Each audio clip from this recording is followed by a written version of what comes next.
glad to do it. The guy in front of me is one of the owners of the Celtics. And he's going to land Hutchins. Yeah, my friend. I was his guest. Hutchins is in the Hutchins Center. So the same guy, he's one of the owners of the Celtics. So he takes me to games once. Yeah, it was good. We won.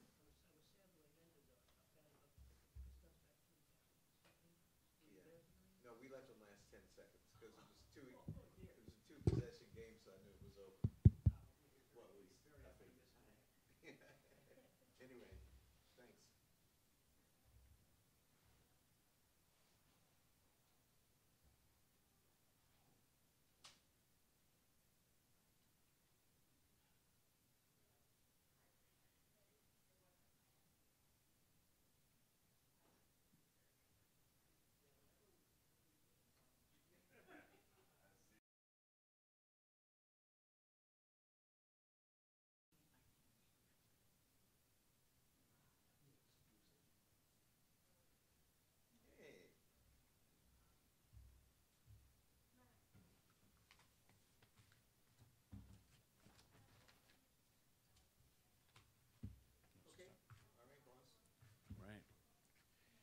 How's everybody doing this afternoon?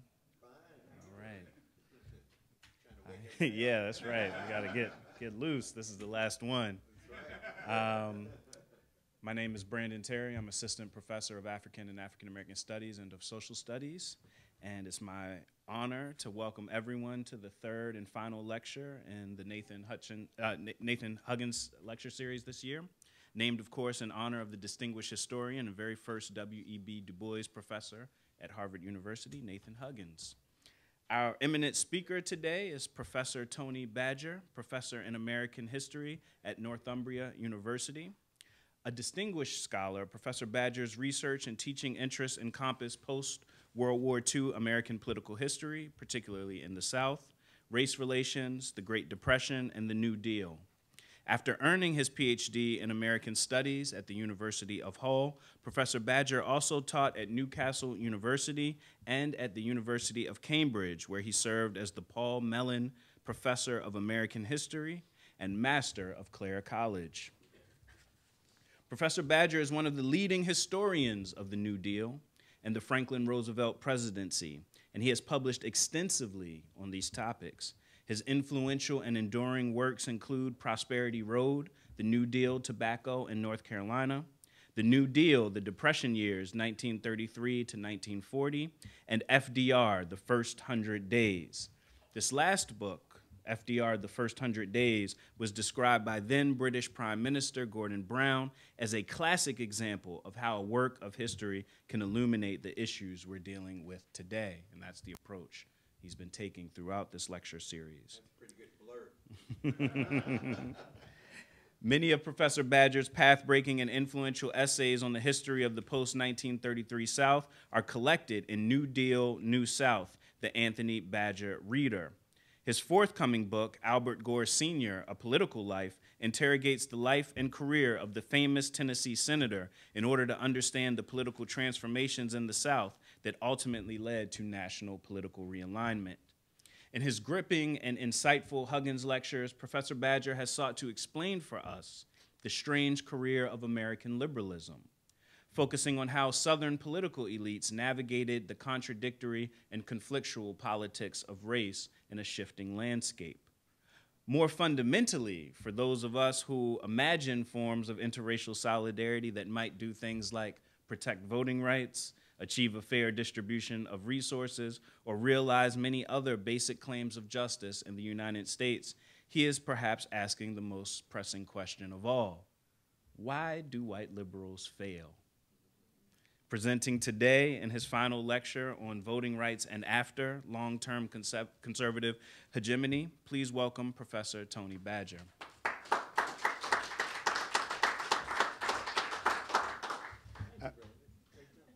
Thank you very much, Brandon. And can I reiterate my thanks to Skip and all the staff at the Hutchins Center for making this one of the best gigs ever. And particularly to Matt, Matt Weinberg, who's done so much to make my life comfortable this last week. I'd also like to ask Devin Cohey to stand up. I quoted Devin's book in the first two lectures. And it came out last week with Princeton. The Unsolid South, Mass Politics and National Representation in a One-Party Enclave. He, like Skip, came to study at Clare College, where I supervised him for his MPhil in 2006. He's now a distinguished professor at political science here at MIT. I bear no responsibility for his achievements, but that doesn't stop me claiming credit for them. But Devon, it's great to see you. The preeminent interpreter and historian of the American South, that wonderfully humane man, C. Van Woodward, praised Tennessee Senator Albert Gore Sr. for building, quote, a career on a platform to the left of any politician elected south of him, and most of those to the north. Although Gore had voted against the 1964 Civil Rights Act, he had refused to sign the Southern Manifesto and had voted for the 1957 and 1960 Civil Rights Acts. Safely re-elected in 1964, he had enthusiastically backed the 1965 Voting Rights Act, and he supported the Open Housing Act of 1968. In what Ted Kennedy acknowledged was an act of real political courage, he had voted against Nixon's nominations of Clement Haynsworth and Harold Carswell to the Supreme Court, nominations that were a key part of Nixon's Southern strategy. In 1970, Gore was the #1 target of the Nixon administration. He was defeated by a conservative Republican, William Brock. Though a tireless stump campaigner, Gore was vulnerable. Over 18 years in the Senate, he'd failed to keep in touch with constituents and failed to develop his own political organization. He had offended many in the volunteer state with his highly visible and deep-rooted opposition to the Vietnam War. Tennessee voters had already sent one Republican, Howard Baker, to the Senate in 1966.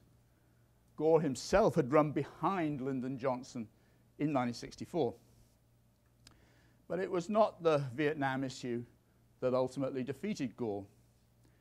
William Brock's campaign manager explained their strategy in the closing days of the campaign. And he'd been very much involved in Nixon's campaign in 1968. We had 18% undecided in our polls, mostly Wallaceites, who were anti-Gore, but not pro-Brock or pro-Republican. Now, we are really going after the undecided with the 4 big issues we've saved for the last 10 days. School prayer, busing, gun control, and the judges. On each issue, the TV ad and press ads relentlessly put over the message in those final days that Gore was seriously at odds with the people of Tennessee. As Gore's press secretary bitterly observed, those issues make it read from right to left, John T. Scopes, race, race, and race. 2 years later, Gore sent a draft of his autobiography to his old friend Martha Ragland. She noted that in his draft, he always seemed to be looking for an, quote, alternative to the race issue. She sternly told him that there was no alternative.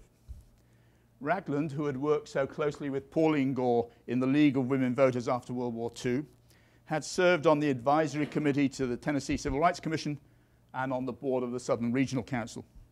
She was chair of the Tennessee Human Rights Commission.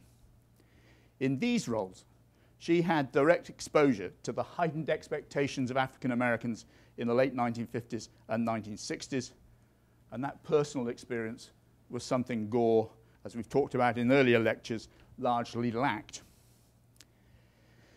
That most astute observer of Southern politics, Claude Sitton, watched the 1970 campaigns closely. He had covered Gore's 1958 campaign, his second race for the Senate, for the New York Times. He had subsequently covered the civil rights movement and then supervised the remarkable group of New York Times reporters who provided matchless coverage of the movement. In 1970, Sitton was observing the South from the vantage point of Raleigh, North Carolina, where he was editor of the News and Observer. Looking at the totality of results in 1970, after the election, he wrote an epitaph for the politics of race and for Nixon's Southern strategy. The headline ran, Southern voter spurns race. And Sitton continued, the South turned its face to the future on Tuesday and walked away from the wreckage of Mr. Nixon's Southern strategy. The keystone of that strategy was the racial issue. That issue had taken many whites into the Republican Party, but election returns in state after state show that race alone no longer has the power to keep them there. Well, in the short run in Tennessee, there were grounds to share Sitton's faith. In 1976, Jim Sasser secured the Democrats' revenge for Gore's defeat by beating William Brock. Then in 1984, Al Gore took over Howard Baker's Senate seat. As late as 2006, Tennessee managed to elect a Democratic governor.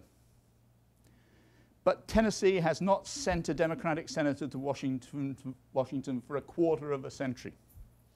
Its most electable African-American politician, Harold Ford Jr., was defeated in a Senate bid in 2006. The Republicans have lopsided majorities in both houses of the Tennessee state legislature. Well, how do we get there? It's always repeated. It's a standard phrase that Lyndon Johnson said that the passage of the Civil Rights Act was handing over to the South to the Republicans for a generation.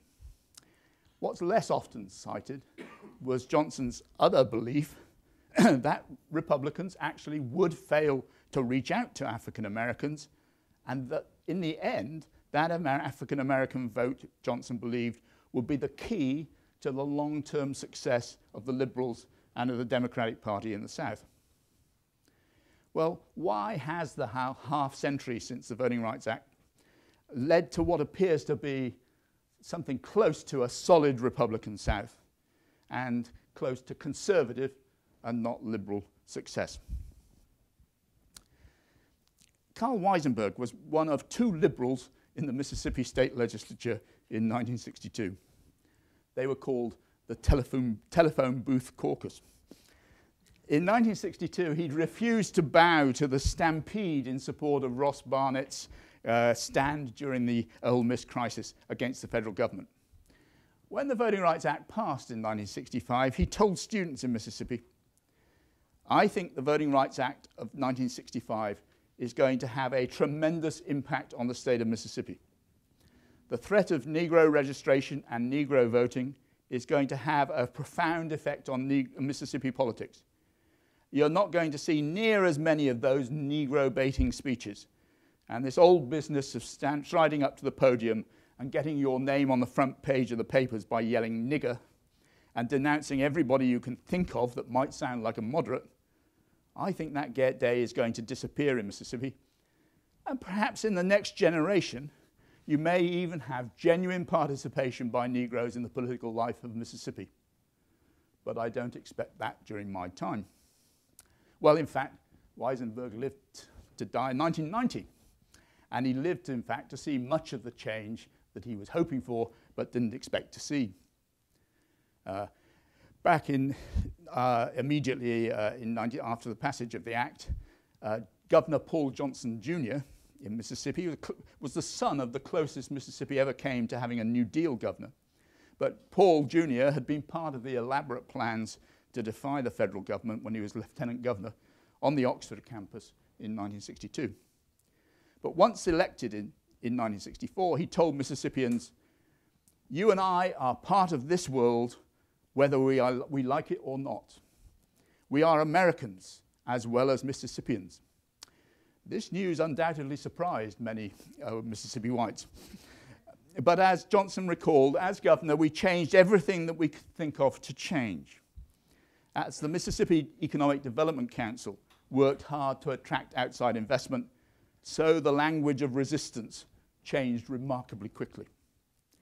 In Neshoba County, where 3 civil rights workers were, of course, murdered in 1964, the Philadelphia High School desegregated under freedom of choice in September 1965. Certainly the black students faced hostility, but they did not face violence. The Klansmen who harassed the superintendent of schools was stopped in December 1966 by an ultimatum from the town's leaders. In 1971, according to Adam Noster, for the first time since Reconstruction, major candidates for governor in Mississippi did not use racial appeals. Politics had certainly changed when in 1983, a white Democrat could be elected governor, despite sworn affidavits that he had slept with 3 African-American transvestites. But there was a political backlash to the civil rights legislation of the 1960s and to the civil rights movement. The first people I want to look at are indeed the backlash politicians. In Mississippi, Congressman John Bell Williams, who had been stripped of his seniority by the Democrats for backing Goldwater in 1964, was elected governor in 1967 as a defiant segregationist. Not only did he defeat moderates like William Winter, but he also achieved the unlikely feat of making Ross Barnett seem like a liberal traitor, claiming that Barnett, rather than defying the federal government in the Ole Miss crisis in 1962, had in fact made a secret deal with the Kennedys. But even Williams had to stand by when the federal courts called time on token compliance in Mississippi in 1970 and insisted on the real desegregation in the state schools. In Florida, Claude Kirk embodied a Republican distrust of the federal government, opposition to court-ordered busing, and support for capital punishment. In South Carolina, Strom Thurmond, now a Republican, continued his crusade against Supreme Court judges, fulminating against civil rights legislation and against school desegregation. He leveraged his influence in the South into a commitment from Richard J. Nixon to put patronage in his hands, to appoint conservative judges, and to go slow on school desegregation, the so-called Southern strategy. In Georgia, Lester Maddox blocked African-American customers from entering his chicken restaurant with a pickaxe. He translated that defiance into a gubernatorial triumph in 1966. But of course, the poster boy of backlash was George Wallace. Businessmen in Alabama might have seen the damage done by the state's intransigence to their economic prospects. They could argue that Wallace's actions actually speeded up federal intervention in civil rights, in mental health, and in prisons. It's where he linked up with Frank Johnson, or sort of interacted with Frank Johnson, because every time that Wallace neglected these areas or tried to act in those areas in a conservative and segregationist way, Frank Johnson would knock them down and provide for the federal government taking over supervision of things like the prisons and mental hospitals. But the symbolism of defiance, so although Wallace, in fact, as I said, didn't actually deliver on his promises really, but the symbolism of defiance mattered far more than the results. As Virginia Durr wearily observed, George Wallace expresses their feelings, the whites' feelings, of persecution and gets stronger all the time. And I do not see any signs of repentance on his part or on the part of the white population. In 1966, Wallace was able to put his wife in the governor's mansion as a surrogate. He commanded massive white support in the Deep South in the 1968 presidential elections. In 1970, he defeated the stand-in moderate governor in a rabble-rousing campaign in which, in the second primary, he shamelessly exploited white fears of the black bloc vote. But there was also a backlash in the Upper South, as Gore himself had discovered in 1970. It was partly a result of the unraveling of the token compliance deal, which we talked about yesterday. That deal whereby black belt white voters supported modest desegregation in the cities of the Piedmont in return for zero desegregation in black majority areas. But after 1964, that deal broke down. It was one thing for affluent whites in the North Carolina cities to tolerate racial change when they could retreat to the affluent suburbs or send their children to private schools. Those options were not available to whites in the tobacco country of eastern North Carolina, where mechanization was finally reducing the need for labor in the rural economy. Displaced by economic change, they had to compete with increasingly assertive African Americans for scarce economic resources. As taxpayers, they resented the redistributive programs of the Great Society, which seemed to them to reward lawlessness and violence. Between 1964 and 1967 in eastern North Carolina, they joined the Klan, making it the largest Klan in the South outside Alabama and Mississippi. George Wallace could tap into their hostility to privileged students at Chapel Hill, students who protested the war and burnt the flag, or to a Supreme Court that banned prayer in schools, that opposed segregated schools, yet sanctioned pornography and protected the rights of criminals. Those whites in eastern North Carolina supported George Wallace in 1968. But it was Jesse Helms who'd been addressing their concerns even longer in his nightly editorials on WRAL TV5. And in '72, George McGovern typified everything they opposed, and Helms won the Senate race in 1972, riding Nixon's coattails and tying his North Carolina opponent to McGovern. Now, Helms was a divisive figure. He never won a landslide victory in North Carolina, even against an African-American candidate. But he amply confirmed the Republican strategy of Pat Buchanan, Charles Colson, and others: divide the country in two and take the bigger half. Helms unashamedly maintained his hostility to the Marxist-oriented Martin Luther King, whose national holiday he opposed in 1983. When he was asked, "Aren't you going to lose black votes?" he said he had none to lose. "I'm not going to get any black votes, period." And of course, that was the repeated theme of Helms's career over the next 20 years. But there were more subtle responses than this backlash defiance. In the mid-1960s, there were a group of pragmatic law and order segregationists as governors in the South. Fortunately, forgettable people. John McKeithen in Louisiana, Robert McNair in South Carolina, Buford Ellington in Tennessee, elected in 1966, Dan Moore elected in North Carolina in '64. They had defeated extreme segregationists, and they accepted the inevitability of black voting and racial change, but aimed to slow down its impact. They attempted to facilitate token compliance. As one of them said, "We ran out of courts. We must adapt to the circumstances." But they distanced themselves from the National Democratic Party, and above all, they attempted to maintain law and order. That might mean sending the National Guard onto African-American campuses, with disastrous consequences, for example, in Orangeburg, South Carolina.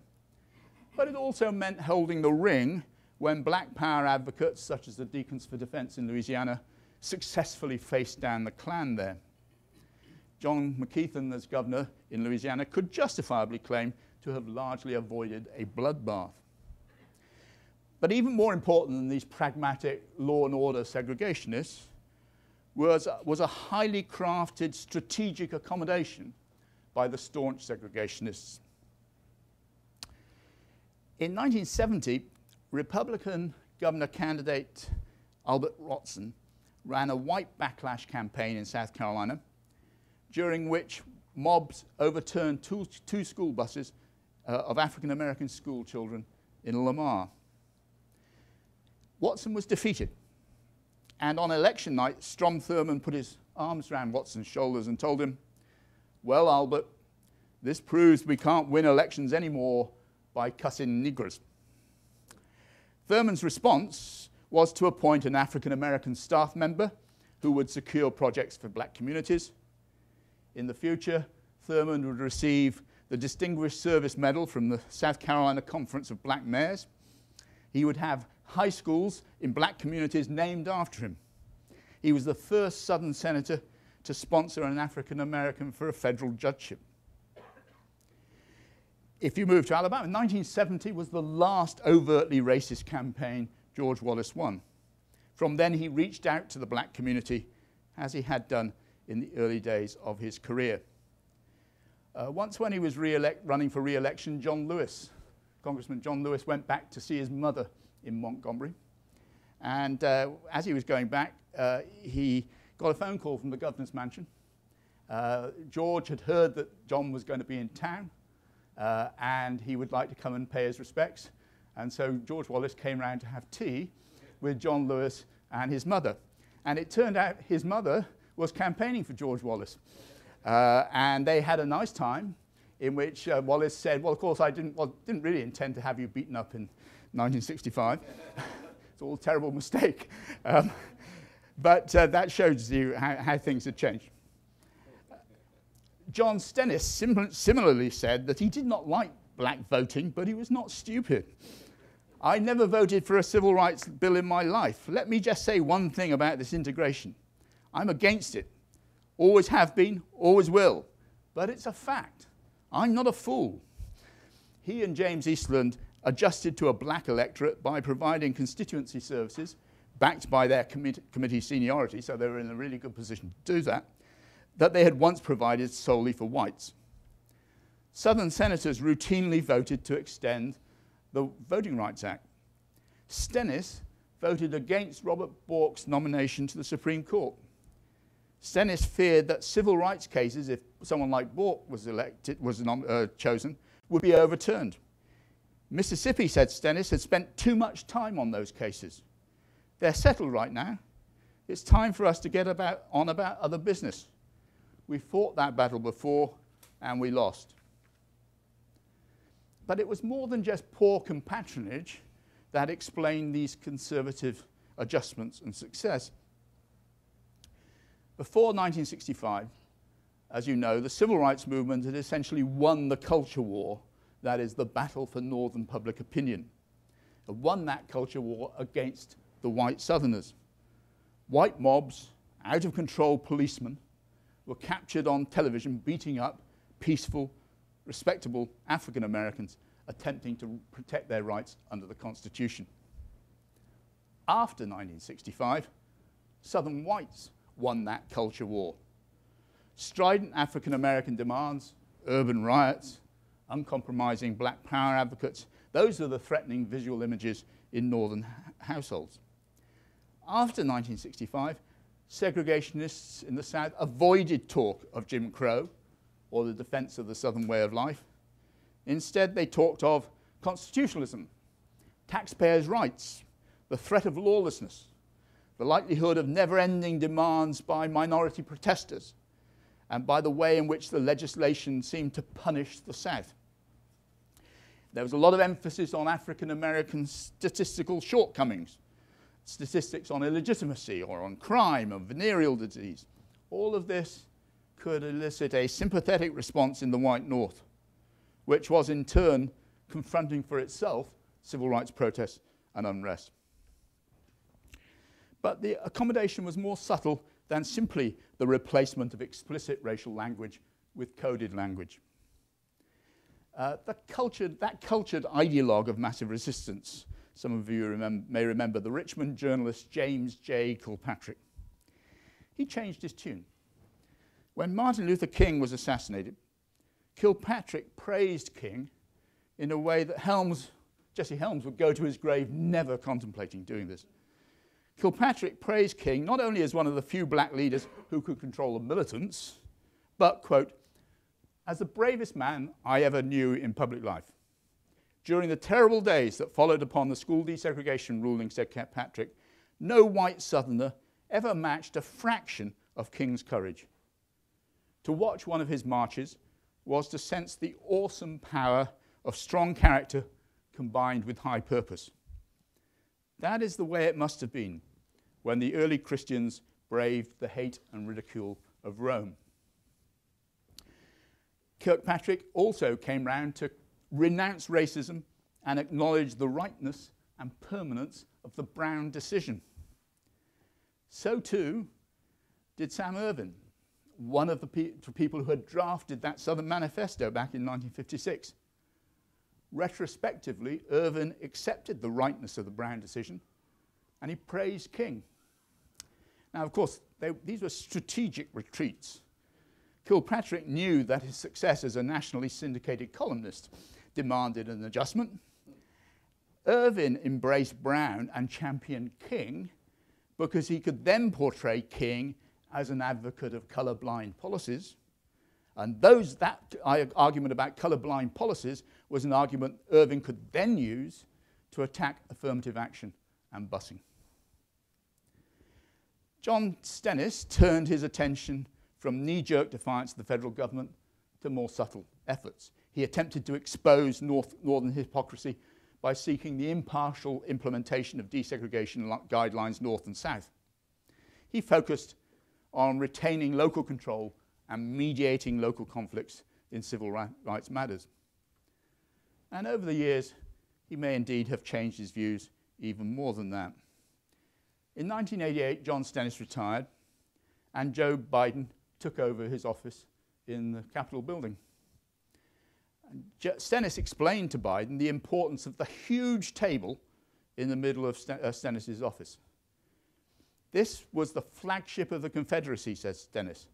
Every Tuesday, we gathered here under Senator Richard Russell's direction to plan the demise of the civil rights movement from 1954 to 1968. He said, it's time this table passes from the man who was against civil rights into the hands of a man who was for civil rights. One more thing, Joe, said Stennis. The civil rights movement did more to free the white man than the black man. Biden looked at him and said, Mr. Chairman, how's that? Stennis said, it freed my soul. It freed my soul. So what of the white liberals? Could they put together the class-based coalition of lower-income whites and African Americans, united on liberal economic policies that Roosevelt's new generation of Southerners had attempted to create after 1945? V.O. Key, the political scientist, of course, foresaw a class-based politics in the South precisely on these lines. And it would be one of the consequences, he thought, of the end of segregation and disfranchisement and the one-party system. One might say that Professor Key may be turning in his grave. Any candidate after 1965, except those in black majority districts, needed to capture 35 to 40% of white votes in order to win. How were moderate or liberal candidates to attract the Wallace voters? Terry Sanford was one of the most skilled of the Kennedy-era Southern liberals. He challenged Wallace in the 1972 presidential primaries in the Democratic Party to show that Wallace could be defeated in the South by another Southerner. He failed dismally and was humiliatingly trounced in his own state of North Carolina. But there were 4 occasions: 1970, the late 1980s, the turn of the century, and finally 2008, when the prospects for liberal Southerners looked more promising. Much celebrated in the national media, that year that Gore was defeated in 1970, attractive younger candidates were elected to governorships. Reuben Askew in Florida, Dale Bumpers in Arkansas, Jimmy Carter in Georgia. Later on, that would bring Jim Hunt in North Carolina, William Winter in Mississippi. They were sufficiently conservative on social and cultural issues to attract white support, and sufficiently moderate on race to secure African American support. What they put together was not actually a cross-racial class coalition of lower-income voters. What it was a cross-class coalition of affluent whites and lower-income African Americans. It's tempting, and I've done it myself, to disparage these New South governors as business progressives who concentrated on honest and efficient government that was designed to attract outside investment and to encourage the migration into the South of educated, skilled professional workers. But on looking at them more closely, I now believe that there was more of a cutting edge to their politics than that. I'm particularly impressed by looking at Governor Askew of Florida. They had a passion for an educational revolution that would create a skilled workforce in their states. That was a goal in itself that would help lower-income African Americans, but it was also a prerequisite if they were to attract the high-wage industry they wanted to their states. Too often, time and time again, they had found themselves thwarted by skepticism from potential employers that, irrespective of the tax breaks and incentives that were being offered, an employer coming into the States would not find enough skilled workers and a skilled enough workforce.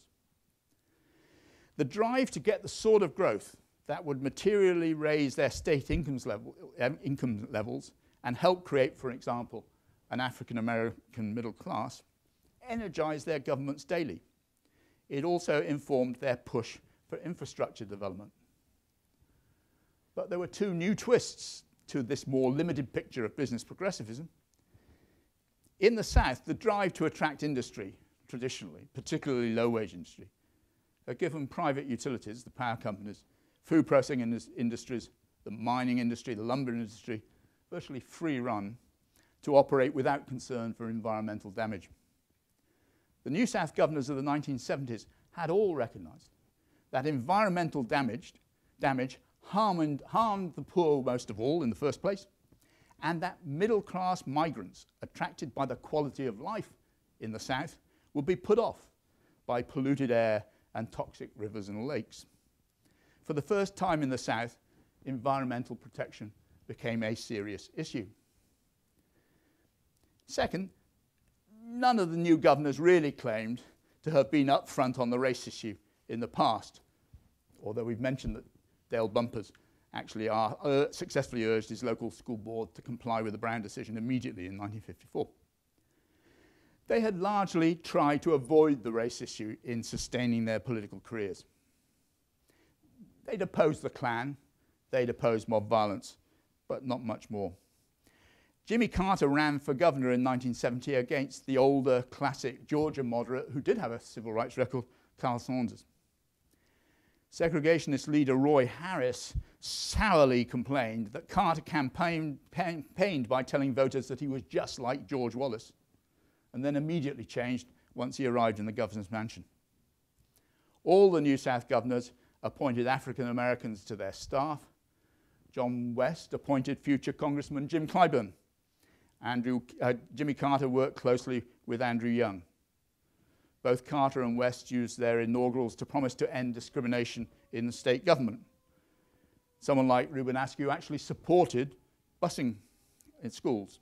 They sought to make school desegregation work, and the results in the 1970s seemed to testify to the seriousness of their efforts. Overt racism was largely eliminated in Southern politics. African Americans were elected mayors of major cities like Atlanta and Birmingham. The end of discrimination in higher education, coupled with the dramatic increase in African American employment in the public sector, created the skilled graduates who would vastly expand the African American middle class. And it should also be noted that the effect of these policy outcomes did not disappear in the 1980s. Southern Democrats in Congress in the 1980s were notably more liberal, more like their northern counterparts than ever before. The ratings by the liberal pressure group, the Americans for Democratic Action, those ratings continued to rise. Well, the political success of the New South governors was partly vitiated by the stagflation of the 1970s and the popularity amongst white Southerners of the Ronald Reagan tax-cutting and limited government agenda of the 1980s. To remedy that, white progressive Southern leaders aligned themselves with the Democratic Leadership Council, which is the sort of second opportunity, as it were, which sought to distance the party from the high-spending liberalism of the party's northern flag bearers like Walter Mondale and Massachusetts' Michael Dukakis, hugely unpopular in the white South. They were spearheaded, these new progressives, by Bill Clinton in Arkansas and Zell Miller in Georgia. And they were armed with poll data from a familiar trio, Dick Morris, James Carville, and Paul Begala. They sought a position for Democrats in the South that was tough on crime, tough on national defense, skeptical of soak-the-rich taxation, but convinced of the need to eliminate the skills deficit amongst Southern workers. They sought technocratic and market-based solutions to the region's problems. In doing so, Jesse Jackson dismissed the Democratic Leadership Council as the Southern White Boys Club and Democrats for the leisure class.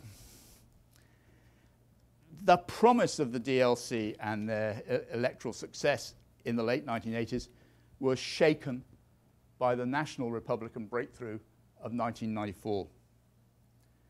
James Sasser, the last Democratic senator to date from Tennessee, was defeated. George Bush was elected governor of Texas and heralded unbroken Republican control of the Texas State House. Alabama Senator Richard Shelby switched to the Republicans. Within 2 years, Jeff Sessions had been sent to join him in Washington. Party switching from Democrat to Republican was no longer a rarity. Arkansas Congressman Tommy Robinson announced that he was going to join the Republicans. He said, "I could no longer stomach staying in a party run by the likes of Ted Kennedy and Jesse Jackson." The Arkansas Democrat is nothing like national Democrats. Arkansas Democrats are hard-working people. They believe in God and motherhood and charity and apple pie. The Eastern liberals have pointy heads, and they carry big briefcases around with nothing inside them but ham sandwiches. As Charles Bullock wrote, after 7 elections in which between 45% and 55% of whites voted Democratic, support in 1994 fell to barely a third and is as yet to rise. At the heart of that trend is economic dislocation, as the manufacturing industries that have formed the core of the regional economy began their historic descent in response to import competition. Textiles and clothing, which are only 10% of the nation's industry, contributed over a third of the job losses between 1990 and 2003. In the South, most of those job losses took place in the 90s. And they've never recovered. If the displaced workers found new jobs, they were at lower rates of pay, without the benefits, especially health insurance, that they've been used to. Nevertheless, there appeared to be another liberal democratic window of opportunity at the turn of the century. After all, the Republican Party seemed to have given up completely on the African American vote, and Democrats elected a number of governors in the South who wanted to build an alliance of suburban middle-class whites, particularly recent migrants to the region, who on the whole were socially liberal, with African Americans in the inner cities. Jim Hodges in South Carolina, Zell Miller and Roy Barnes in Georgia, Don Siegelman in Alabama, all believed that suburban whites and inner city African Americans had a mutual interest in quality public education. They proposed ring-fenced state lotteries to fund that education. Miller explained what a Democrat had to do to get elected. Unlike their Republican counterparts, every Southern Democrat who runs for governor must still prove that he's not a wild liberal.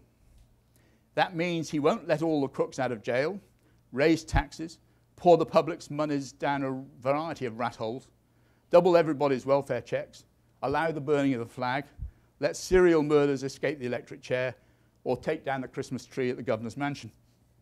If they don't prove it, they lose it. It's that simple. Well, Ronnie Musgrove in Mississippi took Miller's advice to heart. Musgrove secured remarkable changes in education in the state, and he set up a program of Advantage Mississippi initiative to create new jobs, which brought a huge Nissan motor production plant to Mississippi. But alongside these education and economic goals, Musgrove also wrote to the notorious Roy Moore, the Alabama Supreme Court Justice, to praise the judge's 10 Commandments monument. He invited the judge to display the monument in the Mississippi state capitol for a week the following month and announced his intention to encourage other governors to follow suit. Musgrove further wrote, "It would be my honor to host this monument as a symbol of every Mississippian's dedication to the fundamental principles of the 10 Commandments." But the optimism for these liberal governors was undermined partly by the boost that 9/11 gave Republicans, particularly in the South, scandals that beset apparently attractive electable candidates like Mike Eastley and John Edwards in North Carolina. And if you looked at someone like Musgrove, Musgrove lost his bid for re-election in Mississippi in 2003. But in 2008, there seemed to be another fourth liberal window of opportunity. That summer, I wrote to the highly respected political columnist of the Raleigh News and Observer, Rob Christensen. Could Obama win in November, I asked, in North Carolina. Christensen replied, he has a funny name, an Ivy League background, and absolutely no good old boy credentials. Obama would have a hard time winning North Carolina if he was white, said Christensen. Well, of course, Obama did win. And he won in Virginia, doing something there that 3 white Southern Democrats, Baptist Southern Democrats, Jimmy Carter, Bill Clinton, and Al Gore, had failed to do, and yet an African American succeeded. The legendary Bill Friday, the 88-year-old emeritus president of the University of North Carolina system, a towering figure in North Carolina politics, announced after that 2008 election, I consider it one of the most dramatic events in my lifetime of watching politics in North Carolina. It is a turning point in the history of the state. It is one that reflects the growth and development of North Carolina. And North Carolina elected a Democratic senator and governor together for the first time since 1960. But of course, it was not a turning point. Just as 1994 heralded a Republican local surge, so too did the Tea Party upsurge of 2010. The governor and senator in North Carolina, Beth Perdue and Kay Hagan, became one-term office holders. The Republicans won the bulk of the congressional seats in North Carolina, controlled the legislature. As Republicans gained control of all the southern state legislatures, so they moved with the ruthlessness of early 20th century white supremacy Democrats to consolidate their position. Voter suppression, voter ID laws, and highly skilled partisan gerrymandering. Well, underpinning this liberal failure is religion. When Albert Gore confronted the school prayer issue in 1970, it was an issue, as far as he was concerned, that came out of nowhere, out of left field. Gore Sr. came of a generation that steered clear of public religiosity. Religion was something that was private and understated. He had seen the damage that the injection of religion into politics in the 1920s, and the anti-Catholic campaign in the South against Al Smith in 1928, he'd seen the damage that had done. In 1960, he'd experienced virulent anti-Catholicism in Tennessee against John Kennedy. More Tennesseans, according to Lou Harris's polls, were disturbed by the prospect of a Catholic president than any other state in the nation, and by a comfortable margin. Indeed, Gore's mother, Al told me, really thought she couldn't vote for Kennedy because he was a Catholic. It took some persuading to persuade her to go to the polls and vote Democratic. As a strict adherent to the Baptist separation of church and state, Gore, like his friend Ralph Yarber in Texas, struggled and failed to come to terms with a newly mobilized religious vote. In retrospect, when Gore looked back, he said that the electoral difficulty of his anti-Vietnam stance, we compared that, he said it had the same salience, he said, as I didn't have to face the abortion issue, but it had the same salience as the abortion issue. He said that when he went back to Tennessee during the Vietnam War, old friends would cross the street rather than come and shake him by the hand. And he said that was the same effect that the abortion issue had a few years later. By the mid-1970s, as you know, the religious right drew on the lessons of the liberal churches who had mobilized mobilized for the 1964 Civil Rights Act. And the religious right entered the political arena with a vengeance. Ironically, of course, targeting the first born-again Baptist who had been elected president. As Carter reminded an audience in 1984, Jerry Falwell didn't start campaigning against Jimmy Carter in 1980. Falwell had been campaigning against him back in 1976. before the issue of tax exemption for religious schools like Bob Jones University has surfaced as an issue, before the moral majority was founded. I tend to agree with Randall Balmer, who's one of the most astute scholars of evangelicals, who noted last May, the religious right was never about the advancement of biblical values. The modern politically conservative evangelical movement we know is a movement rooted in the perpetuation of racial segregation and its affiliation with the hard right fringes of the conservative movement of the late 1970s. Supporting Donald Trump represents the logical conclusion of that tragic aberration. From what we can see, and I was checking the polls just before I came downstairs, the 2018 races are likely to confirm the Republican stranglehold on the South. Texas has not elected a Democrat to statewide office, Senate, or governorship for a quarter of a century. And it looks as if Ted Cruz, for all the excitement about candidate O'Rourke, Ted Cruz has a solid lead in that Senate race. In retrospect, when you look back at the polls, the only excitement came when O'Rourke reduced that gap to a mere 6%. In Tennessee, Phil Bredesen, a popular, moderate former governor with an impeccable business background, in July, he had a 6-point lead over his Republican opponent, Marsha Blackburn. Now she has a 9-point lead.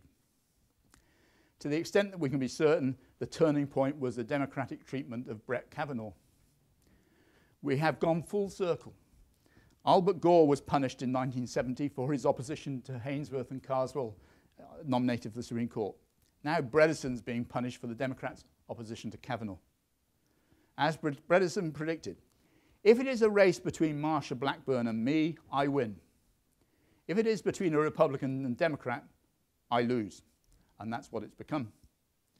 Similarly, incumbent Democrat Bill Nelson's comfortable lead in Florida has been almost completely eroded since the Kavanaugh hearings.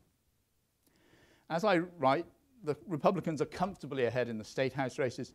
They control both houses of every state legislature in the South. It seems that it takes an egregious scandal to elect a Democrat. You need an incumbent senator who uses prostitutes in Washington, or you need someone like Roy Moore in Alabama, fervent Trump supporter and evangelical, facing multiple allegations of abuse and molestation against younger women. You need that sort of opponent for a Democrat to eke out a narrow victory. In North Carolina, Roy Cooper, Democrat Attorney General, managed to eke out a wafer-thin majority against the Republican Governor Pat McCrory only after national firms and organizations have boycotted the state about its bathroom law. And similarly, it is significant that no African American has been elected a governor of the southern state since the Voting Rights Act, apart from Doug Wilder in Virginia in 1989. And as we've talked before, he ran well behind the rest of the Democratic ticket that year. Tim Scott, as we discussed, doesn't really count in the sense that he was appointed to the Senate first and has always run for election as an incumbent. Now, of course, it's possible that Andrew Gillum will reverse that trend in Florida this year. My own sense is that he's not far enough ahead in the polls to offset the so-called Bradley effect, which means that you have to be well over 6 points ahead in the polls if you're an African American to actually just win. Now, I'm not arguing that the Republican Party in the South is a racist party. White voters vote Republican for a variety of economic and cultural reasons, although they are often related to race. What I am arguing is that a lily-white Republican Party has absolutely no incentive to serve the needs of African Americans. The results can be seen in the policy outcomes that confirm the difficulties facing the long-term liberal project in the South. As we've talked about it, since the 1930s, Southern white liberals have put their faith in education. In part, this reflected a genuine faith that increased educational levels would eliminate racial tensions. In part, it also related to a prudential attempt to get away from race, to privilege other issues. From Carr Scott to James Hunt in North Carolina, from William Winter to Ronnie Musgrove in Mississippi, from John West to Richard Riley in South Carolina, Southern liberal governors have often earned deserved reputations for educational reform. Yet what has this attempt to prioritize education achieved? 2012, Virginia ranked 11th in the nation in an educational achievement rating based on high school and college graduation and on 8th grade reading and writing skills. Virginia ranked 11th, Georgia ranked 28th, North Carolina ranked 31st. But then the bottom ranked states from the 41st onwards, or downwards rather, were all Southern, with Mississippi, despite Ray Mabus's slogan that Mississippi would never be last again, firmly at the bottom. In 2016, all Southern states, even Virginia, spent below the national average per pupil on school education. North Carolina only managed to spend $90 more a year than Mississippi. Both spend less than 80% of the national average. My good friend Gavin Wright in Sanford has shown that, of course, not only he showed that spending on education increased dramatically in the South in the 80s, 70s and 80s, but one of the consequences of Republicans regaining control is that those spending trends have been reversed. So that part of the liberal project in the South has clearly failed. From the 1930s, white liberals also put their faith in economic growth and the hope that economic issues would unite a biracial coalition of lower-income voters. Back in 1970, Albert Gore had hammered away at bread-and-butter economic issues to try and win back white Wallace supporters in Middle and Western Tennessee. As we've seen today, how to win over Wallace supporters and Reagan Democrats has been a crucial conundrum for white liberal politicians in the South. Of course, the South has been an economic success story, and much of which was owed to New Deal-style infrastructure projects that Southern liberals fought for. But in 2012 ranking of economic opportunity, unemployment rate, median household income, income mobility, once again, Virginia is an outlier at number 7, but 8 Southern states fill the bottom 10 slots in the ranking, with South Carolina this time occupying the bottom slot. If you look at poverty ratings, in 2015, Virginia again was once more an outlier in terms of poverty rates. Most Southern states ranked in the 12 states with the greatest percentage of poor people in the United States, and Mississippi at this time once again came last. It's not surprising, therefore, perhaps to find that the final nail in the coffin of Southern white liberal dreams has been the election of Donald Trump. All the evidence is that Trump's appeal in the white South echoed George Wallace's. White lower and middle income voters, especially evangelicals, with identifiably conservative racial views have overwhelmingly voted for Trump. There is ample data that despite the decline in the gap between white Southern racism and national white racism, whites in the region are still more racist than in the rest of the nation. Former Ku Klux Klan leader David Duke told his radio listeners that voting for anyone but Trump is really treason to your heritage. The South has the highest percentage of whites who believe that immigration of non-whites is changing society for the worse. Trump, said one political scientist, was doing just what Wallace had done with the politics of rage. Trump is screaming at people in power, which is what the Southern whites would like to do. One of my oldest academic friends and closest personal friends in America is Dan Carter, the chronicler of Scottsboro and the biographer of George Wallace. When I first met him 40 years ago, he took me to the federal courthouse in Winchester, Tennessee, where he was to testify in the libel case of Mrs. Victoria Price versus NBC. Mrs. Price was one of the 2 white women allegedly raped by 9 African-American teenagers on a freight train in Alabama, in northern Alabama, in 1931. She was suing NBC for libel in its docudrama, Judge Horton and the Scottsboro Boys, which was based on Dan Carter's Scottsboro book.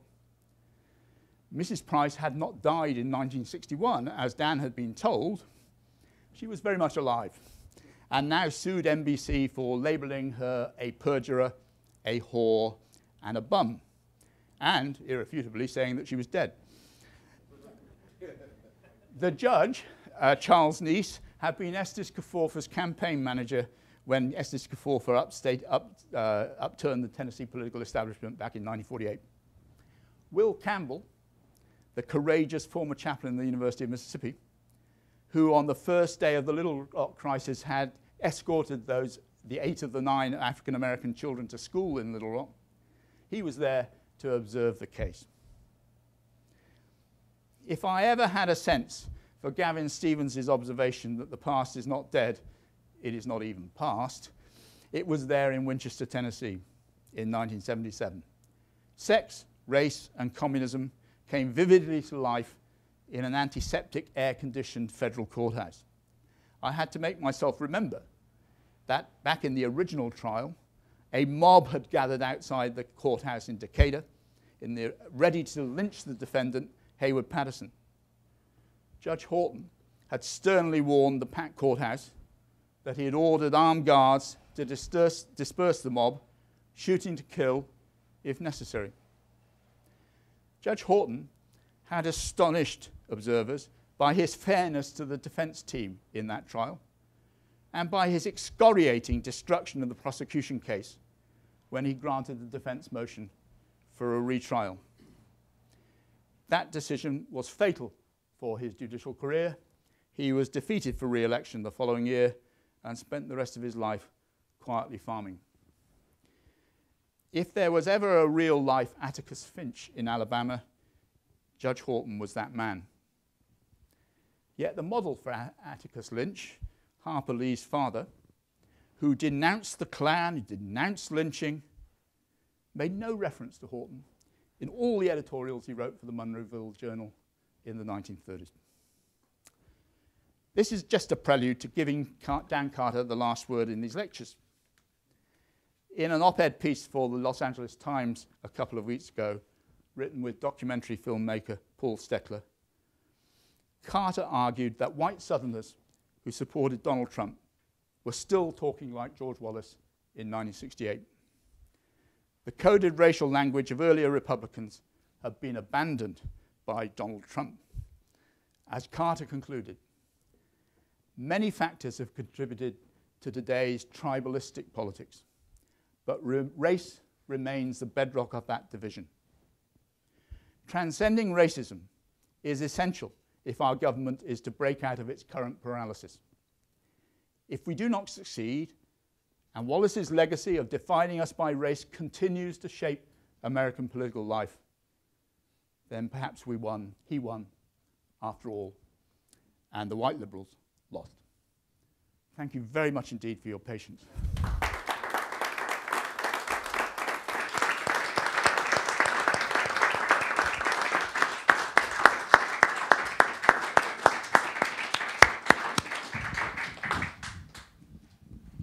Well, Tony, as you could hear, it's dazzling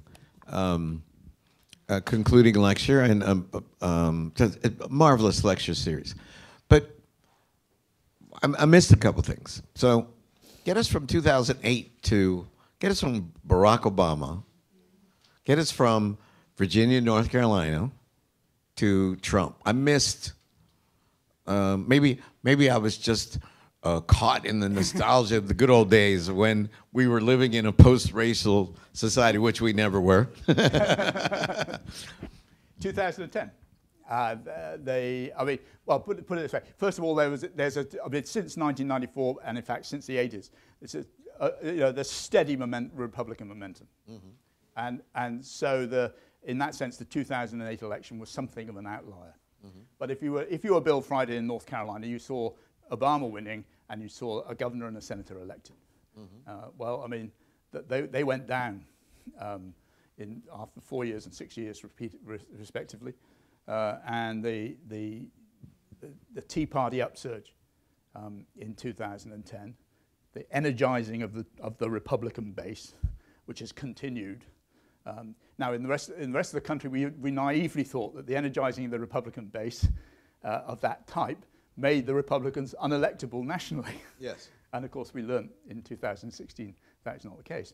But in the South, they have become, you know, the dominant party, and the dominant party holds all the whip hands, and Obama's election was really just a blip from that.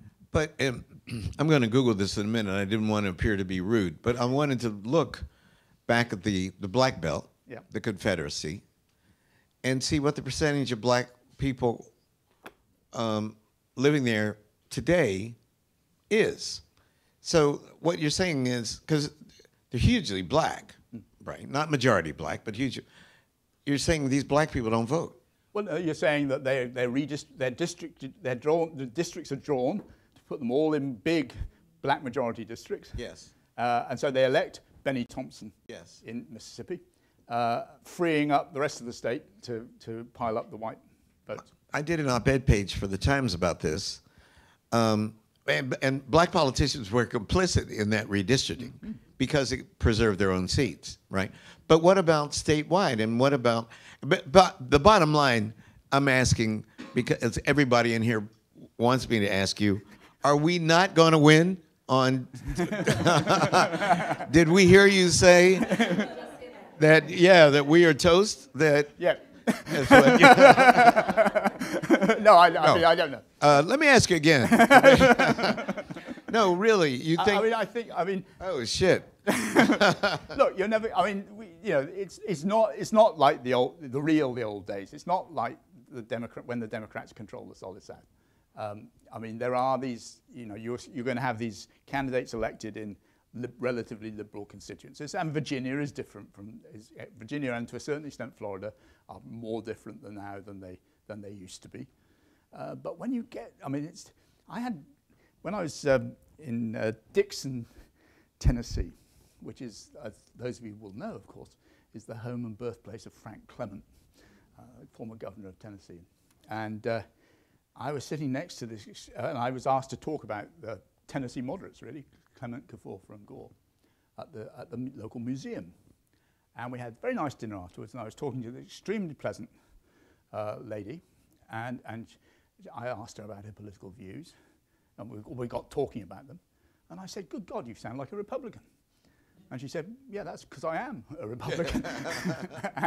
and it simply reflected the way that sort of, whites in Tennessee basically are Republicans.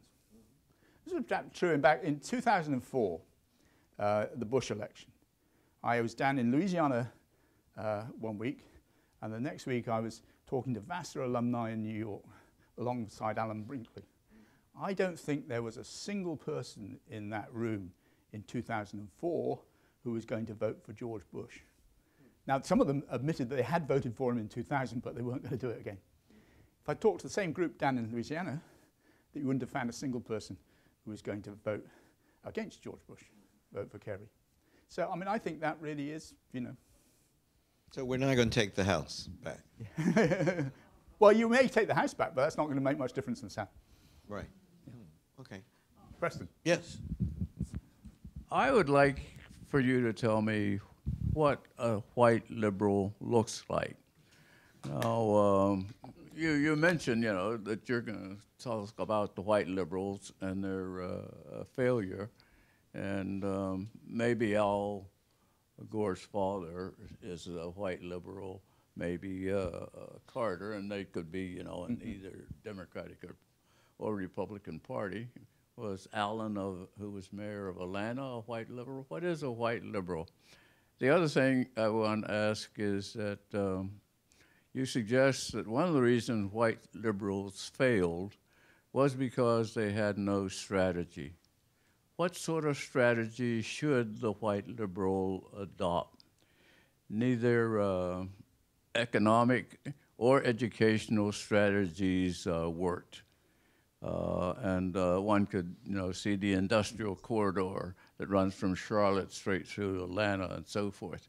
And it doesn't have that much significance if we're talking about white liberals. So would you tell me, what does a white liberal look like, and what sort of strategy should a white liberal adopt? I think one has to, if one takes a long view, American politics at all sorts of times has been extremely depressing. But it is an extraordinarily resilient political system. And you know, I like to remind people that in 1932 there were massive predictions of gloom about the inability of the American political system to respond to an economic crisis. And then you get the New Deal after that. So I mean, you know, the ability of the American political system to regenerate is considerable. I worry in the South that younger voters, we think that younger voters are going to be more socially liberal. We think they're going to be more willing to support redistributive policies and things like that. It's terribly difficult, and it's true in both Britain and the United States. We haven't had an intelligent discussion of taxation since Walter Mondale proposed putting up income tax, and as he said, he showed you what happened then. And you know, and in the absence of a committed public sector to some form of redistribution of economic resources, however modest, there's almost no appetite for that in a national electorate, and there's certainly no appetite for it in the South. Amongst white Southerners. I mean, the white Southerners don't want to give up their privileges. And indeed, the African-American middle class isn't that keen either. So, I mean, in the absence of a willingness to talk about tax in a way that can produce results, I'm not sure what the right sort of strategy is. What I think, and going back to your completely correct question about what is the failure to define what a white liberal is, what I'm increasingly aware of is that what a white liberal is not. And when you look at conservatives in the South, or indeed in the nation as a whole, they are very different from what they were 40 years ago. And conservatives are a clearly identifiable, almost reactionary group, seems to me. And what I was going to say, I'm tempted to say a white liberal is anybody who's not that. And that's a very low bar. Hi. Thank you for your series of talks. I wanted to sort of complicate some of the ideas of whiteness and Southernness, because I'm a Black Southerner, proudly so. But the George Wallace of today, Trump, is a born and bred New Yorker, right? Yeah. And I think we have to contend with this idea of how we demonize some parts of the South in holding all of this.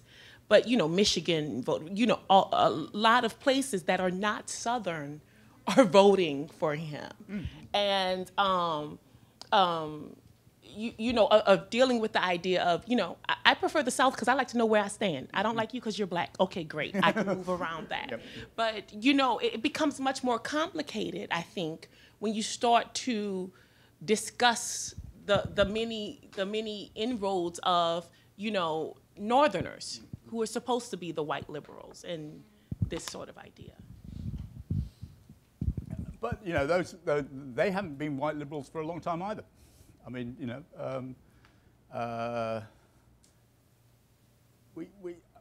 people of my generation grew up with the Democratic Party as the national majority party. Your assumption that, you know, most of the time you're going to get a Democratic president. I mean, that's not been true this last 40, 50 years. America is a very conservative country. And whether one's talking about race or economics. And that's not to say it's not a country that one loves and you know, has so many good things going for it. But in political terms, it's been a long time since you've had a convincing liberal project in government. And I mean, going back to Preston's question about what's a white liberal, you know, where would you look for it now? And where would you look for it in a way that could get elected? And that was the dilemma facing these white liberal progressive politicians in the South. You know, they only need 35–40% of the white vote. They don't need to have an overwhelming white vote, but they need to get that. And that's proving incredibly difficult. So my question actually sort of piggybacks a little bit off of Kenisha's question. What do you think of the sort of rise of the political strategists and the nationalizing of the Republican Party? As the Republican Party becomes more sort of centralized and national, then it seems to have adopted, actually, it has become more Southern. And so then what I'm thinking is, like, you know, as soon as you mentioned Neshoba County and Philadelphia, you know, Reagan is the one who actually instituted the sort of dog whistling of a re-energized Southern strategy. And then you think of, like, the strategists who are involved. You think of Lee Atwater, even though Gingrich wasn't a strategist at the time, he was, you know, from Georgia. But you have Karl Rove, who with Bush. So you actually have these non-Southern, you know, presidents, you know, like sort of Reagan and Bush, et cetera, using these strategies, right? That the strategist becomes like, the national strategy becomes a sort of overall Southernizing kind of strategy, what the South used to be. So what do you think of the role of the political strategists in this, and the GOP becoming more Southern rather than the South becoming necessary? I mean, yes, it became more GOP, but the nation itself, you know, the rural parts of the nation, North Dakota, Michigan, we've talked about that, they have become more Southern in their tactics, and that seems to link to the overall strategy of a Rove, who, you know, obviously thought he could peel off like this 2%, the evangelical vote, and that of course then includes evangelicals in the South, but any evangelicals. So I guess that's my question, if I'm. Heavens. I think I would make the case for, I mean, in a sense, the devil behind all that is Lee Atwater. That's a good Southern strategist. And I mean, that's a strategy that comes out of South Carolina. And yeah, yes. But it goes, I mean, William Simmons, who was for a long time, the head of the Citizens Council in Mississippi, back in the 1950s, when they were starting to really try and put the screws on dissenters and nonconformists in the Mississippi community, he said at that time, you know, we're part of a national conservative movement. You know, people think of us as being about states' rights and race. He said, but we're part of a national conservative movement, and I think it's been the pulling together of those strands, up and down. It's not a sort of longitudinal, smooth path, but I mean, it's been a connection between Southern conservatism and national conservatism. And of course, it has very different takes. I mean, you know, you have evangelicals, you have suburban whites in the South, amongst whom the Democrats are actually finding it difficult to make inroads in this particular brand of elections. And I mean, there are lots of analyses of that Southern suburban conservatism in the Republican Party, which very much played out, say this is class, it's not about race, it's class. But it's also about race. They're talking about, you know, privileges of white suburbs, effectively, and hostility to policies and styles of politics that threaten that, and once again it shows in tax. You know, who the taxpayers' dollars are going to be spent on, not suburban whites, is how they see it. Not a good answer, sorry. Claude. I wanted you to come back a little bit to the Obama exception, because the rule seems to be, if this is perhaps an oversimplification of your very eloquent lecture, but the Democrats are kind of doomed in the degree to which they're allied with African Americans in part, and that the Republicans are that enables the Republicans to trade on sort of racial resentment and all, and the South and the infrastructure of the South, but the racial resentment everywhere, and the Democrats are kind of outside an ability to call on that and are thus politically vulnerable, and that is the sort of sea that we're in, and that has, in the Trump era, has a bad projection for next week. That's what is the sort of base case. But there is the exception of the Obama era, and that led us to have a different expectation about American politics, and maybe that made us unlikely to admit or to see this sea that we're in, this larger situation that we're in that you've described. So I just wanted you to is that a fair picture of it, and is there more you want to say about the Obama moment? I think there are, I can put thoughts in order. I think sort of 3 points.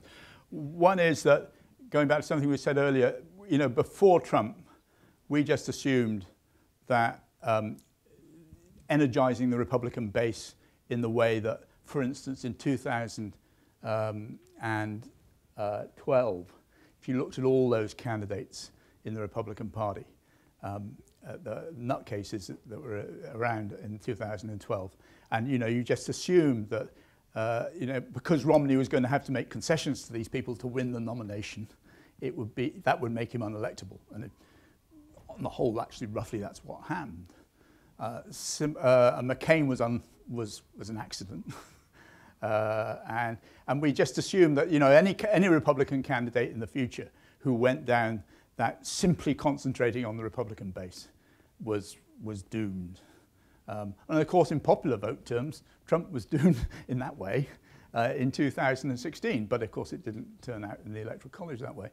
So that's point number one. The second point, third points really come round to what I think is, to lessen the gloom slightly. This immigration ad that Trump has just brought out today or yesterday, which is seen as being so highly divisive and the rest of it, does remind me that in 1970, Nixon's strategy failed in 1970 nationally because he had this law and order strategy, and he had this particular ferocious speech that he made at San Jose where there were hecklers and everything like that. And they ran that almost on the eve of the election. And the Democrats put up Muskie as a sort of calm, resolute figure on national television the day after. And that Nixon strategy did backfire in 1970. And I haven't seen anybody make a comparison between Trump's campaigning in the midterms and Nixon's campaigning back then. And I think that has a modicum of hope. The third glimmer, I think, is that there comes a point when, and it was there for Goldwater in '64. Goldwater now looks like a positively honourable and decent libertarian. And John McCain too? Yeah. There comes a point where you think that something will happen that will be so egregious that will prompt. Really, the final point is, what will happen when the jobs don't come back to those people or that group that's been there since the early 90s, victims of globalization? Will they realize that Trump's economic policies are not actually going to bring those jobs back? And what will be the consequence of that?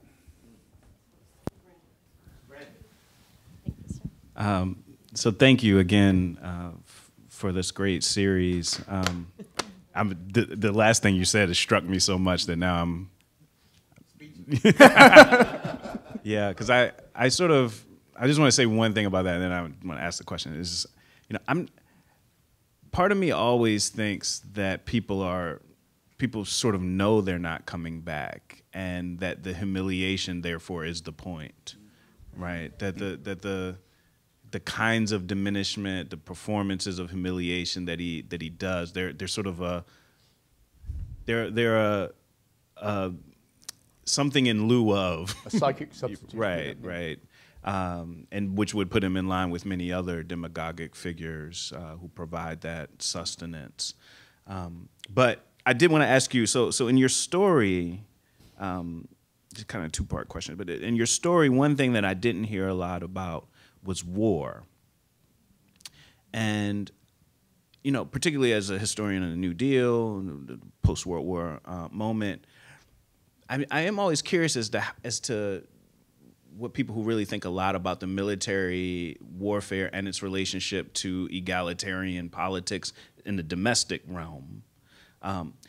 What happened to American military service such that at one point in time it could be a reliable indicator, going to war would be a reliable indicator of an expansion of the egalitarian welfare state, an expansion of citizenship protections, and now that we're in the longest war in American history, none of that seems to be happening. So I was just curious about a story of what that looks like to you.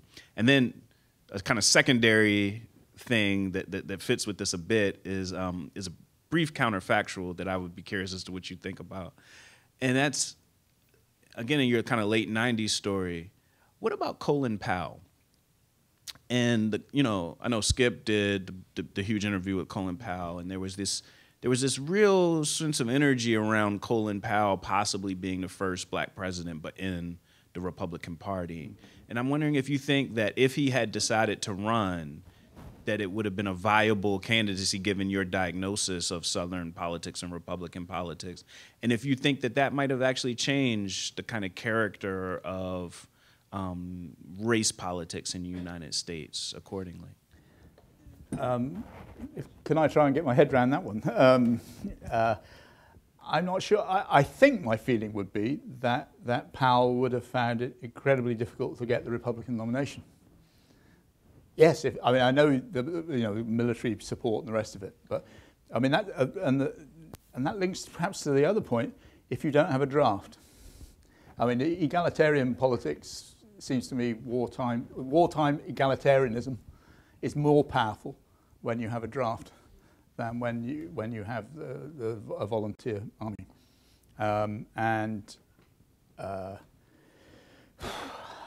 so I think that's my sense about Powell, and I mean, you look at Powell and you think, well,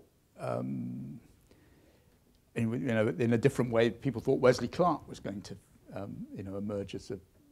I remember John Culver talking about being, he'd been in the Wesley Clark camp at one point, and again, but of course, Trump changes all these dynamics. I mean, you want to all these candidates, non-political candidates, get exposed when they actually have to run political campaigns, except Trump. That broke all of the rules. So I'm wrestling with that question, and I haven't answered it very well, but that's sort of where I'm coming from.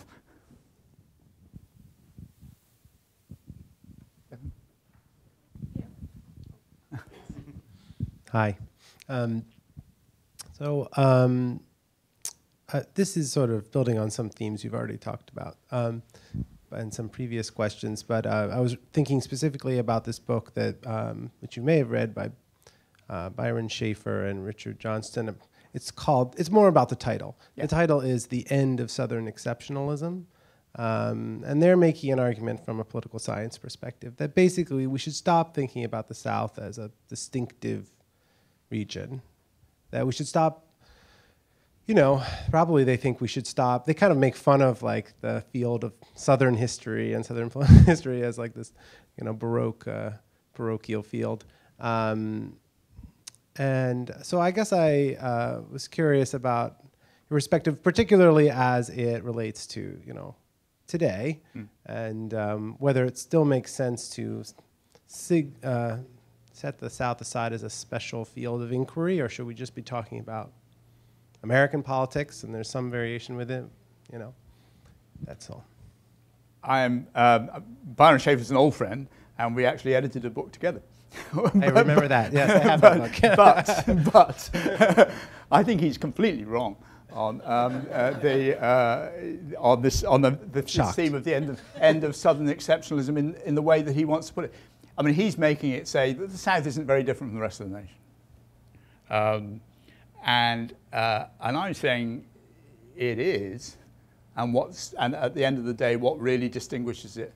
The rest of the nation may be becoming more like the South, but it's not because the South is becoming like the rest of the nation, it's because the South is there with race at the core of its politics.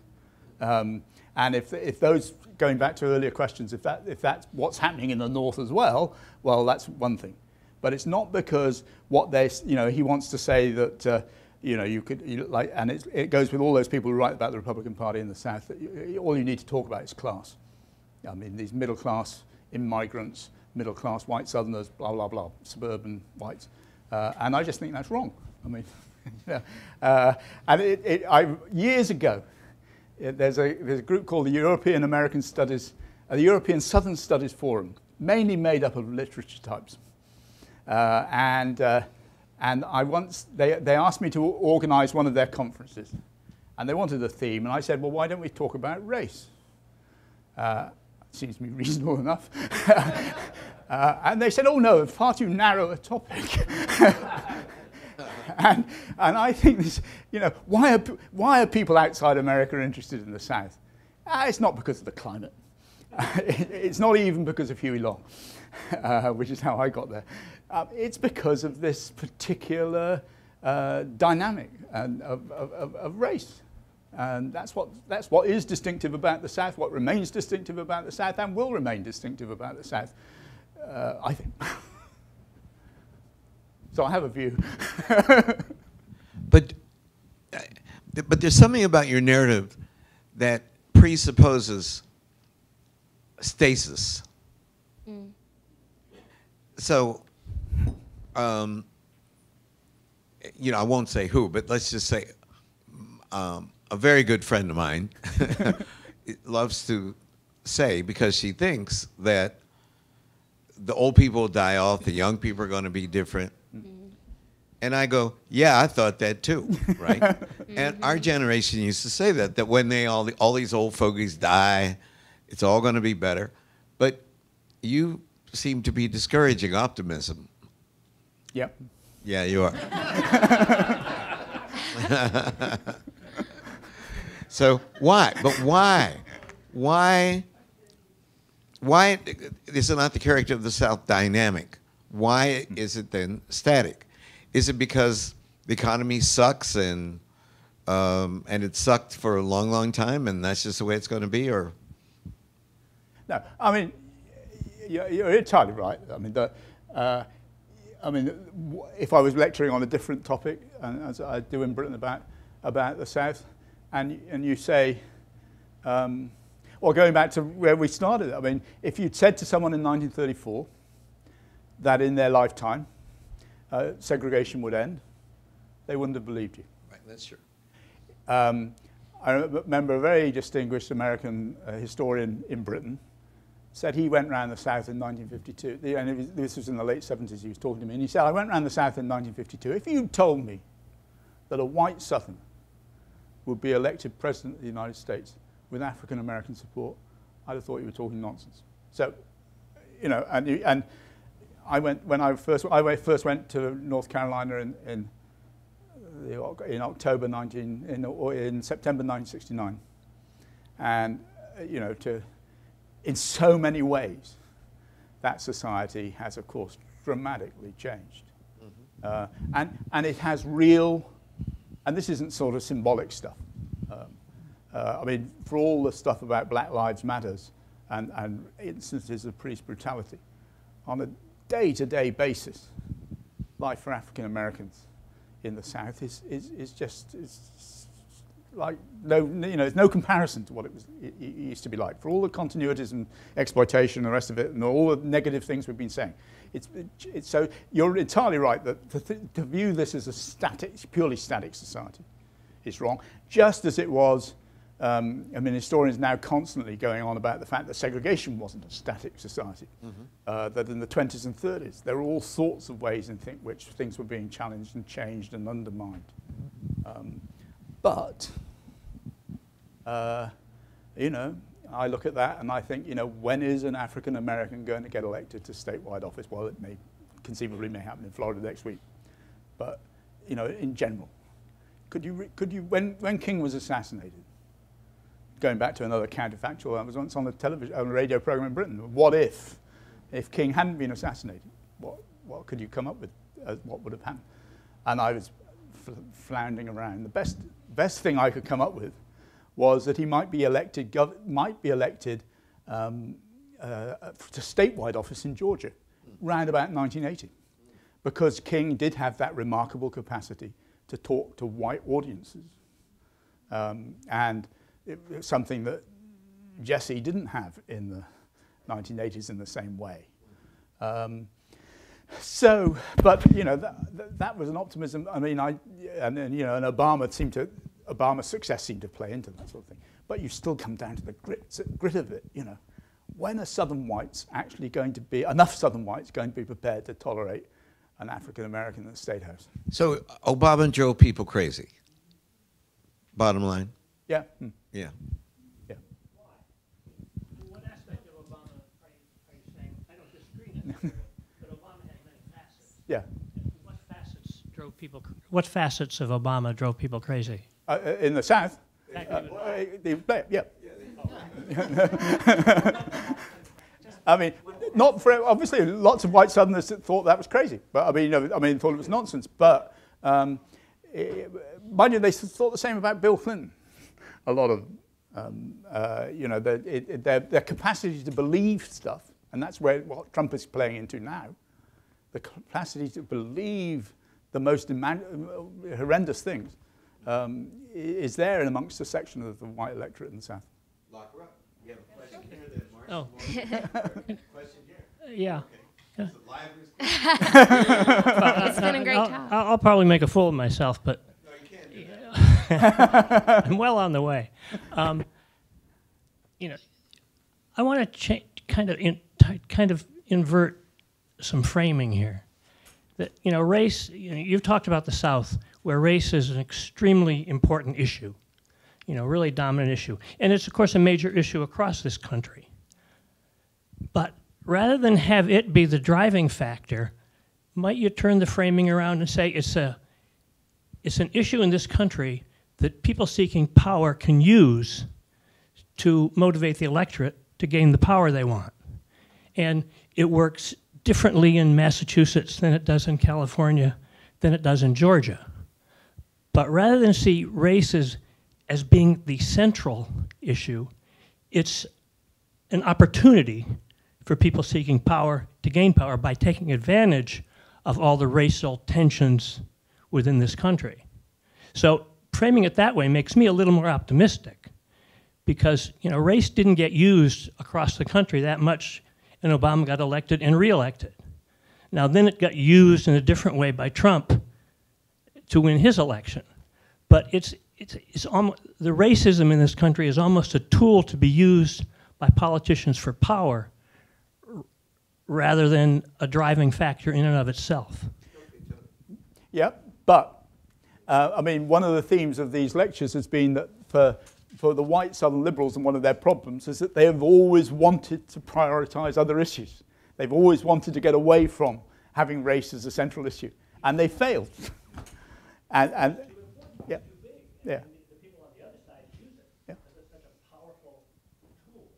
Well, the point is that it's there to be used. I mean, we had a vision that it would disappear, but it's there to be used. Like I don't even know what the metaphor, you know, like energy in a battery or something. That you can, it hasn't disappeared. But she's the next. She's good. Yes. Hi. You can So- always ask it. There will be a reception.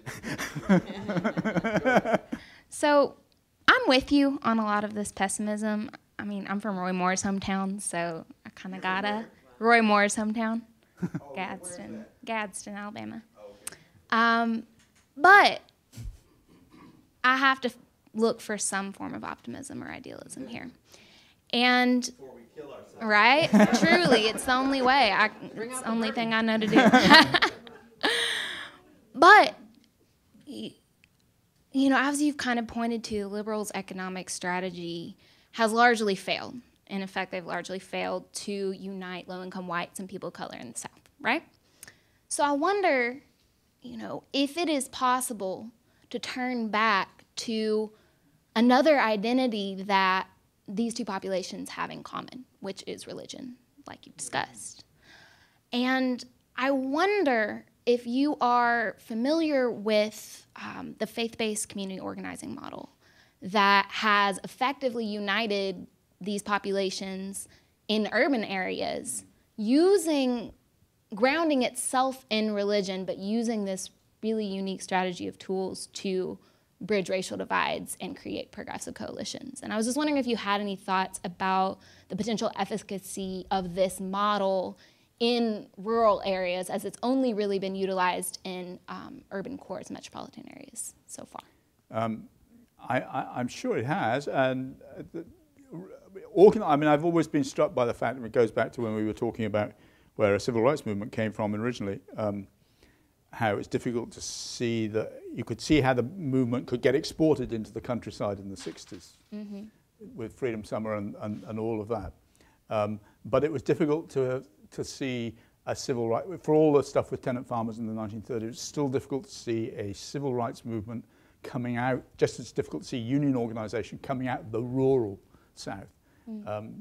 African Americans had to get into the cities to get the breathing space to be able to do anything. And so I suppose I was a bit skeptical about the opportunities in rural areas for any sort of community organizing, but it must be there. I mean, it must be possible, and if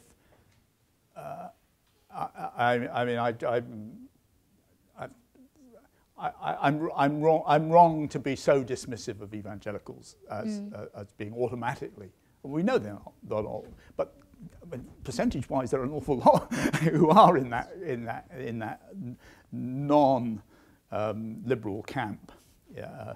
So all I'm really saying is a sort of agnostic answer. Really, I don't know. But can I just go back to Gadsden a minute?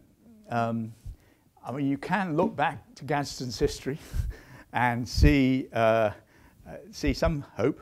Back in the 30s, your congressman was that dreadful man, Joseph Starnes.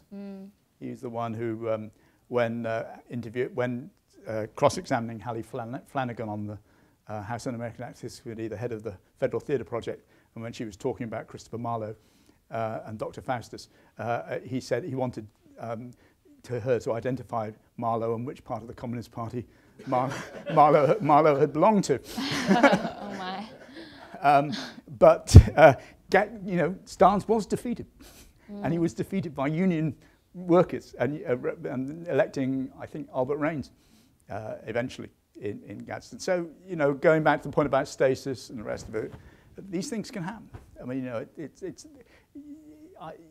one shouldn't be. I can complain about Southern liberals in the 1950s being fatalistic. Well, we shouldn't be fatalistic now. People have got to take the case, make the case. Thank you. Yes, I have two questions, but they're very related.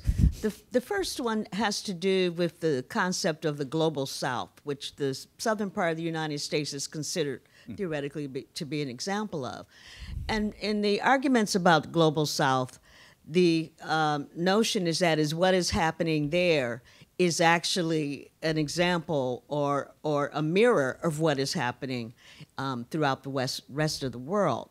And that one can learn a lot by looking at that particular space. Now, there's something about that turns the American notion of what the South is on its head, in that this country often looks at the South as backwards. Yet when you look at the North at this particular point in time, you see the same sorts of structures in the South, but in a way that also is including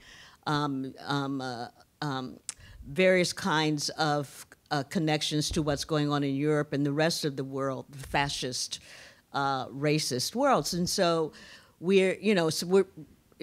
as we're discussing white liberals or the notion of liberalism, what we're not discussing in great detail is white nationalism, white supremacy, and how that actually is working. Because it seems to me that the North whites in the North, for the most part, don't want to be known as Nazis and racists and white supremacists and people who killed children, etc. And so they're actually in a crisis about how to do that and remain even-handed. And this concept of, well, that everyone has their own position, which is often considered a liberal position. But if you also consider then the whole Southern position and African Americans in South, especially African American women, the North is and has always been incredibly racist. So that part, for at least in African American culture, is, you know, and I think this is some of the points that were made before, hasn't changed, okay? And now whites get to see it the way that we've described and experienced it. So it's, what I've just said sounds horrible, but it makes me very hopeful. And so, you know, I just would like for you to respond to how that configuration, all those points coming together at this particular time, and with our leader who is dragging us into, you know, these sorts of constructs and challenges, how that conceivably works, especially when it comes to how white liberals can live with themselves these days. Can this may or may not help, but one of the things I've looked at in the past has been David Duke's campaigns in Louisiana, and particularly the 1990 election against Edwin Edwards. And it looked as if here was someone who was disowned by the National Republican Party, and Edwards mobilized a coalition of African Americans in very large numbers, but huge numbers of whites in Louisiana who had very fundamental concerns about losing business. You know, the conventions wouldn't come to New Orleans, et cetera, et cetera, et cetera, if David Duke won. And that's one of the positive ways in which you get over some of this you counteract some of this white nationalism. And that's so, you know, good. The focus groups that were organized around that election in 1990, there was a coalition against racism in Louisiana, run by thoroughly admirable community activists, mobilizing a lot of publicity, exposing Duke's background and the rest of it. When the focus groups met, they found that actually when all that stuff was brought to the focus groups, particularly white focus groups, Duke's popularity went up. It was only when they got onto this question of jobs, and they were going to lose jobs if Duke won, that it went down. In the same state, in the same area, Kirk Fordyce was governor of Mississippi. And he had, as Frank Smith described him to me, he was a reactionary racist bastard. Always was, always will be. The Republican Party didn't disown him, and while Duke was getting defeated, Fordyce went on to election victory, not election victory after election victory, but, you know, comfortable re-election. And so how do you tackle that problem of white nationalism? Is exposing it what brings it down, or is it counter arguments from where, you know, something completely different? And I don't know, you know, I mean, I think that it's and you know, and how it works in the, you know, as you say, the hopeful side is that when people see it exposed, as people in the North tend to see it now, they recoil. But there's part of me which thinks it doesn't work like that. Let's thank Tony Badger for